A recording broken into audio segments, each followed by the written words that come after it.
name is Harley and I'm in pain all the time. Today I want to talk about a really shitty 12 months that we all went through recently and explain all the things that have happened just to sort of get it off my chest. When this all started, it was May 2019 and I was 3 months postpartum, so my body was slowly trying to heal itself from going through pregnancy and then childbirth. My fibromyalgia symptoms were slowly getting worse. It had like a nice little pace. But when all this shit happened, my pains just took a fucking nosedive off a cliff. Jumping off a fucking cliff, plummeting down and burning in a fiery rage. And now we're here. Stress is something that definitely affects my fibromyalgia symptoms. And not only does it mean that I'm going to have more flare-ups when a stressful situation happens, but my body tends to take on new symptoms and just never let them go. I often wonder if all of this shit didn't happen, would I have the amount of symptoms that I have and amount of daily pain that I have, and where would I be with my fibro as of now? Setting the scene, it was the 28th of May, 2019. It was a Tuesday. Every day of the week, my partner leaves at 5:30 in the morning. And on Tuesdays in particular, Olive and I would go with him. We have one car, so I would drop him off at work, and then Olive and I would go to a friend's place and we would spend the entire day there because that was our day out of the house. I've been doing this every Tuesday for at least 1 to 2 months. This Tuesday was no different. We got up, we got the baby ready, Ty got ready, in the car at 5:30, we left for work. I think in this particular day, Ty finished about 3 o'clock in the afternoon, so I went to pick him up, and I think we went to the shops later and had some dinner at the shops, did some grocery shopping, looking around, all that jazz. At about 6 o'clock, we pull into the garage. I get the baby out of the car, I open up the garage door, and as soon as you sort of open the garage door, you walk into the front hallway. So immediately on your right is the front door, which we don't really use. On your left, you sort of turn into an L shape, and the hallway goes all the way down into our lounge room and our kitchen. So I walk in, I look to the right, our screen door is closed, but it's unlocked, and our wooden door is left half open. Weird. I continue down the hallway and I have a look into our lounge room, and the computer system's still there, the TV's there, the PlayStation's there. Okay, it's a bit weird. It could have been the wind. It's nearly time for Olive to go to bed, and I was breastfeeding at the time, so I take her into our room, I lay her on the bed and I start breastfeeding, and Ty and I talk about the door and how odd it is. I suggest that it was a particularly windy day, so the wind could have blown it open as we were having issues with the actual door latch at the time. Ty goes fucks with the door, comes to the conclusion that there's no possible way that it opened by itself. And also, why would the door be unlocked? Because we didn't notice that anything was missing, we were just sort of having a chat about maybe someone broke in, saw how shit we lived, and left. Or we had a 1,000-piece puzzle on the table that was half done, and how it would be the perfect crime if someone broke in and just stole one piece, because we would never know, and it would piss us off for years. All jokes aside, Olive starts falling asleep, so I place her in a bassinet, and I turn to a little side table that's on my partner's side of the room that has photos, jewelry box, Google Home, all that jazz. And I'm like, Hey Google, play Deep Sleep on Spotify. the bitch is silent. Excuse me. Google, Deep Sleep on Spotify, thanks. This is when I realise, I don't think Google's there. I turn on the lights and I have a look at the table, and I'm noticing it's a bit more clean than I normally would have it. I'm not a disgusting person, but I'm not a particularly neat freak either. First thing I do when I notice that there's something in the room that is abnormally clean is call my best friend. The thing about Caitlin is Caitlin loves to clean, and I wish I felt the same way, but I just don't. She's a person who will go get something out of her car and while walking past her room notice that bed's not made and make the bed, because that just makes her feel better.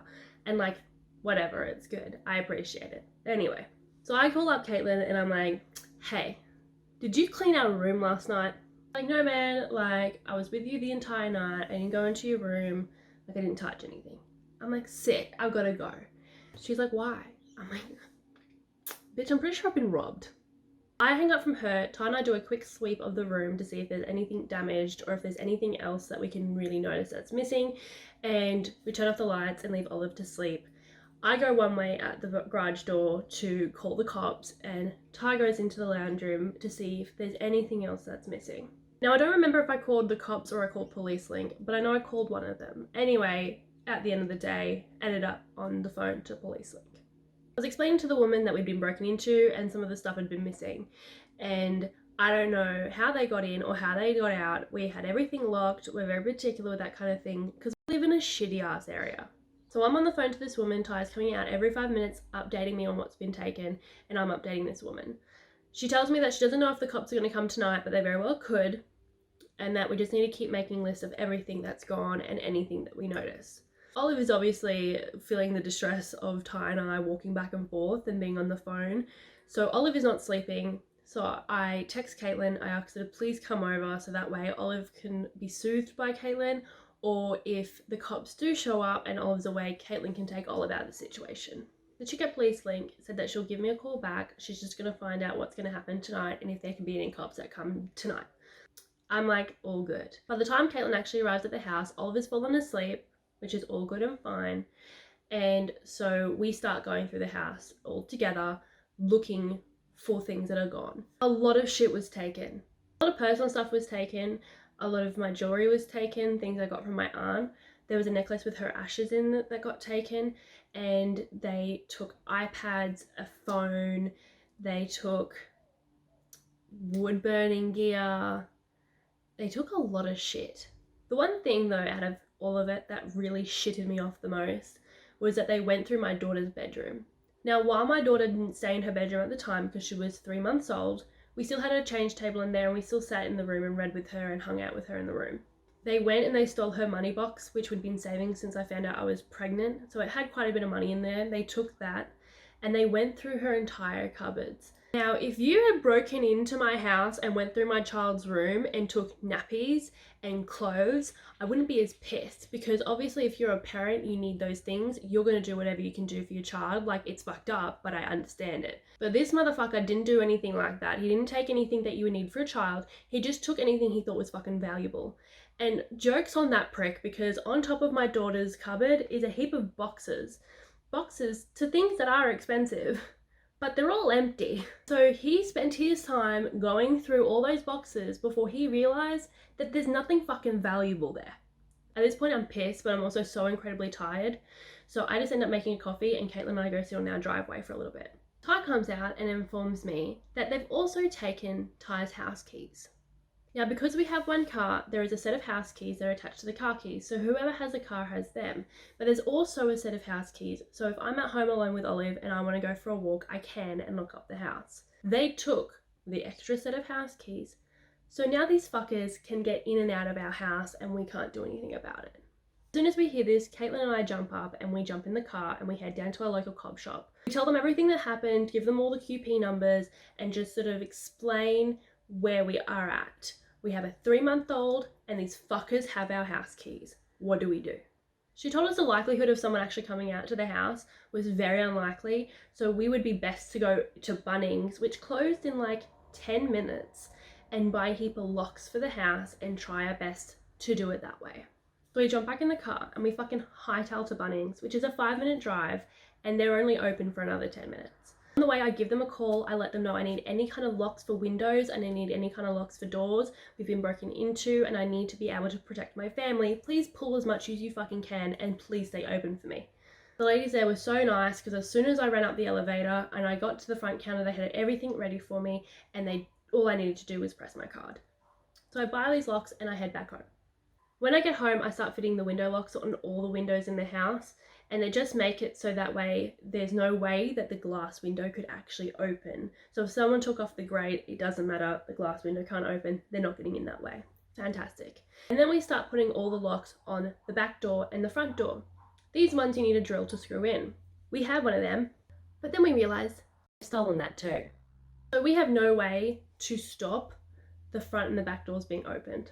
At this point, the back door was left weirdly when they broke in, so they had our screen door pushed right to the side, but our glass door closed and locked. And we were not touching it because we wanted to make sure if there was fingerprints that they were there and we did not fuck with it. Thankfully, because the back door is a glass window door, we were able to screw all the window locks on the bottom of the rail and also put a heap of wood so that way there was no way that they could open it up. However, for the front door, we had to move as much heavy shit as we can to barricade ourselves. I was paranoid because if we had a fire, we'd be fucked. But at the end of the day, this is the best thing that we could have done to protect ourselves. And thank fucking God I did. So it's about 9:30 to 10 at night, and Ty and I have a discussion about what we're going to do. And he decides that he's going to go to work the next day and that I'm going to leave with him in the morning and go to Caitlin's house for the day, and we'll come back together and deal with it then. So he heads to bed. Because I know that Olive's in the bassinet and Ty is sleeping right beside her, Caitlin and I go out the front and we start knocking on the neighbours' doors. Obviously, I felt shit because it was so late, but we sort of wanted some information and they were more than happy to help us out. I had the best neighbours. So while we're talking to the neighbours, the cops ring us back, and this woman was a little bit of a bitch. But anyway, I ended up on the phone to her and I explained to her what we've done to barricade the house and that I'm really uncomfortable and I'm fucking paranoid. I have a 3-month-old daughter, I'm a new mum, and I'm stressed. She tells me that we shouldn't leave the house at all and that it's very unlikely that they'll ever come back, especially during nighttime, because they'll know that you're home. And if they are watching the house, that when you leave, they'll take their opportunity to go again. Fine, we'll stay here. I won't leave. She also tells me that the cops aren't coming out tonight, but they'll make it as soon as possible. They might come the next day, or the next day after that, or the next day after that. But don't touch anything in the house that you think was touched with evidence. Fine. As I said, we lived in a very shitty area, and our cop station was a very busy station. As this woman kindly reminded me, that it doesn't matter that we got broken into and they have our house keys, and yes, you have a 3-month-old, but stop being a little bitch, people are getting murdered. Fine. After talking to the neighbours, Caitlin and I just sit out the front all night, watching people walking by and driving by. We have a little U-shaped cul-de-sac thing that we lived on the end of, and we also had a main street off our backyard. It gets to about 1:30 in the morning, and like, I couldn't ask for a better fucking friend because Caitlin stayed with me up until the point I told her to please go home, because I was going to go for a shower and I was going to lay in bed. I knew that I wouldn't be able to sleep because I was so fucking paranoid, but I need to be with my family. Caitlin leaves, all is good. I thank her because I love her so fucking much, and I go for my shower. It is now 2 a.m. I've moved Olive next to me in the bed, so Ty's on his side, there's a pillow, there's Olive, and then there's me. And I'm on my phone, because as I said, I can't fucking sleep, I'm paranoid, and these fuckers have my house keys. The phone that was stolen was Ty's current phone, but it had been broken and we were saving up to fix it. So it just so happened that Ty was using a very old iPhone at the time. Laying in the pitch black, the iPhone lights up, saying tracking. So we assume that the fuckers turned the iPad on. It's very weird because it came up with a notification, but as soon as you went to the phone or touched the phone, there was no evidence that there was any notification whatsoever. This notification startled me and it woke up Ty, because obviously Ty was not sleeping to use this either. He gets up and he goes down the hall into his computer and starts seeing if there's any kind of tracking that's happening for the iPad. So I'm now laying there in the dark with my baby beside me, and I hear our front gate open so slowly. So the way the house was set up is that you open the front gate and you follow it all the way down to the backyard. So you can turn the corner and you're at our front door, or you keep following it and you pass our bedroom window and the baby's bedroom window, the kitchen, into the backyard. So I'm pretty damn close to the gate and I know what it sounds like. And I start freaking out. I'm whispering very loudly down the hallway for Ty to hurry up and come back into the bedroom. Ty! He quickly comes in and he's like, "Pop, what's wrong?" I was like, "I heard the front gate. The front gate just fucking opened." Ty walks around our bed, goes to our window, and starts peering through the blind. Now, I don't know, because I wasn't the one who experienced it, but from Ty's account, there was a man outside our bedroom window just standing there and smiling.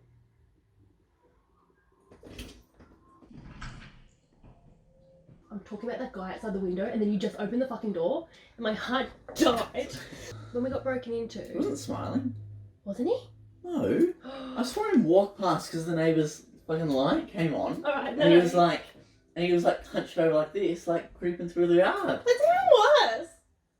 I thought you said you saw his profile smiling. No, I saw his silhouette because he was facing away and the light was coming in our window. The window's here, the light's here. So I saw his silhouette and he's hunched over, creeping through. That's so fucking odd. It's still recording. Yeah. Okay. Fuck me. Anyway, Ty doesn't even tell me what's happening at this point. He just looks at me and he says, grab the baby, call the cops, go to the bathroom, I'm right behind you. So I bolt into our toilet because it's the only room in the house that has a lock on it, and I'm on the phone to the cops. As I'm waiting to talk to police, he tells me that there's a man outside our window. I tell the cops our address. I tell them that we got broken into earlier today and someone has come back and they have keys to our house. And then I hand the phone over to Ty. I am holding Olive in my arms and I'm shaking, and thankfully she's still asleep and I'm just trying to keep her asleep. That way if anyone was to come into the house, they would think the house was vacant. Ty tells them exactly what he saw, exactly what was happening, and then within 5 minutes, Logan police show up at the house and Ty exits the bathroom, leaving Olive and I in there, and lets them in through the garage. We had 2 cops show up and one of them checked our backyard, did a sweep of the house and looked over our fence, which unfortunately, as I said, we have a main road behind us and a massive park, so it's quite easy to jump the fence and fucking bolt and not be seen. The other cop comes in and checks on Ty and I and the baby. With the cops there, we put Olive back down and I explain what happened with the break-in, Ty explains what he just saw, and we express how fucking panicked we are. One of the cops stays with Olive and I, and the other one takes Ty for a good old walk around. They've noticed that there's some stuff behind our neighbour's bin, and at first glance, Ty's like, I don't know, it's got nothing to do with us, it's probably our neighbours, whatever. When they come back, the cops tell us that there's no one around, and obviously if we feel unsafe, we need to do what's best for our family, and that if there's any other problems, to give them another call. They leave. For the next hour, Ty and I load as much sentimental and valuable shit into the back of my hatchback, and we put Olive in the car, and we fuck off to Ty's parents, which is like a 45-minute drive away. That day is done, it is over, and it was fucking terrifying. There was a lot that proceeded in the following days. Our really good friends, Brittany and Justin, came the following afternoon, along with Caitlin, and Justin's a security guard, so he walked with us and we had a look through the gardens behind the house and also into our rubbish bins and things like that. It takes us maybe a week to realise everything that was gone, and even when we moved we were still realising that things were gone. I think the weirdest thing that they took overall was my daughter's birth certificate. They took the decorative one and the legal one, and I don't fucking know why, and I don't want to know why, and it shits me fucking off. The cops told us that it seemed very personal, that someone must really fucking hate us because of where certain things were placed. A general robber wouldn't look for because it would take too much time, and there were very personal things that were taken from those places.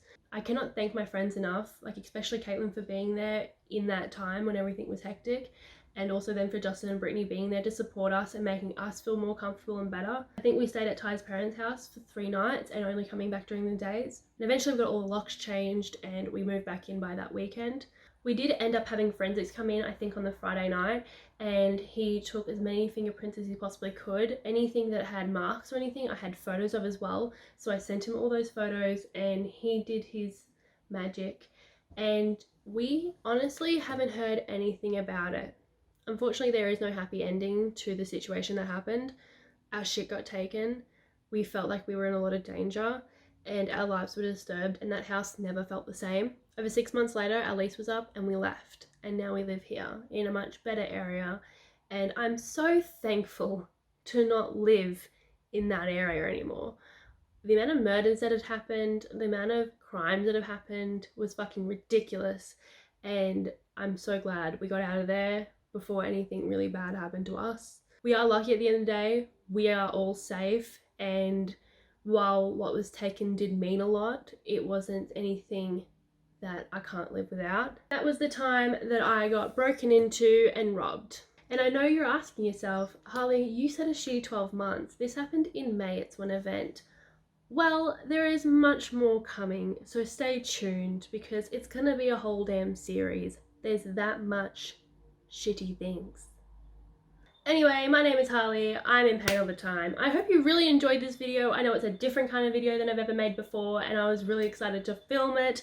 So if you like it, please show it some love, like and subscribe. You can share it if you want. You can also follow me on social media. I'm on Instagram and Twitter, and I will catch you the next time that I can be bothered.